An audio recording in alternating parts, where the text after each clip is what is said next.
To by ani toho najväčšieho ideológa na veľký reset Klausa Schwaba z Davosu, ekonomického svetového fóra, nenapadlo, že veľký reset sa dá splniť úplne jednoducho, že len padne Organizácia spojených národov, sa rozloží a takisto padne aj NATO. Pretože každá medzinárodná zmluva, tak ako Severoatlantická NATO, je postavená na charte OSN a na OSN, kde sa píše, že zmluvné strany potvrdzujú svoju vieru a ciele zásady charty OSN a túžbu o miery so všetkými národmi a všetkými vládami. A tu vám to vysvetlí Trump, ako sa to dá splniť. Jednoducho, že sa nenavýšia ciele na 5% nákladov z HDP a takisto OSN, členské štáty neplatia svoje výdavky na funkčnosť organizácie OSN. No ale oba říkali, kdyby tam nebyly Spojené státy v NATO, takže by žádné NATO nebylo. No Macron vlastně taky říkal, že je to ve stádiu mozkové smrti. All of the countries and now they're paying. I said we're not going to do this. We're not going to continue. My jsme platili téměř všechno, já jsem řekl dost, že musí platit oni také, jinak to bude, jinak my se o ně starat nebudeme. You hurt us on trade, you do bad things on trade, and then on top of it we're supposed to pay for your military. And because tak nebudeme platit, že jo, za armádu ještě, teď vlastně i ten deficit obchodní se tady musí vzít v potaz. Of what I did, hundreds of billions of dollars flowed into NATO by countries that just weren't. No, Spojené státy platili stovky miliard dolarů, jo, do rozpočtu NATO. They were delinquent, they weren't paying their bills. Ale ostatní členové neplatili svoje účty, takzvaně. To by bolo likvidačné pre USA. NATO je solidní, silné, ale musí s námi zacházet ty ostatní spojenci NATO férově. A čo EU?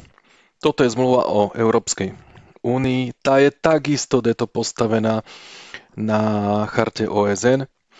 Hneď prvých článkov činnosť únie sa zaväzuje so zásadami charty OSN a ďalej všetko, čo doteraz porušili. Zachovávať mier, predchádzať konfliktom, posilňovať medzinárodnú bezpečnosť v súlade s cieľmi a zásadami charty OSN a tak ďalej a tak ďalej. A že ide o zánik OSN, tu teraz vysvetlí Fico, že ide o zánik ekonomický. Celkovo sa konštatuje, že sa začína objavovať neúcta k inštitúciám, začína sa objavovať taký, by som povedal, fenomén, že skôr sa majú záujem štáty baviť bilaterálne.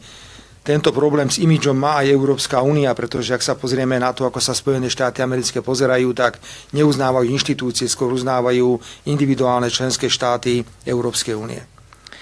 Generálny tajomník informoval o rozpočtovom probléme, ktorý OSN má. Je to spôsobené tým, že niektorí členovia neplatia do rozpočtu OSN to, čo by mali zaplatiť. Je tam také špeciálne pravidlo, že keď sa nemínú peniaze, tak by sa mali vrátiť naspäť k tomu, kto tie peniaze dal do organizácie. Ale v tomto prípade by mali vrátiť peniaze, ktoré ani nedostali. Preto poprosil generálny tajomník OSN o zhovievavosť členské štáty, aby sa jednoducho počkalo na to, ako sa situácia vyvinie. Pokiaľ ide o... No, takže sa vyvinie úplne jednoznačne. NATO a OSN sa rozpadne, charta zostane. Ďalej, toto je Európsky dohovor o ľudských právach. Ten je postavený na OSN, majúc na zreteli Všeobecnú deklaráciu ľudských práv, vyhlásenú valným zhromaždením OSN 10. decembra 1948 a takisto aj Všeobecná deklarácia ľudských práv. Členské štáty prevzali záväzok zaručiť sa v spolupráci s Organizáciou spojených národov všeobecné uznávanie a zachovávanie ľudských práv a tak ďalej a tak ďalej. To znamená, že celé medzinárodné právo sa môže úplne ľahko rozpadnúť. A to je ten veľký reset.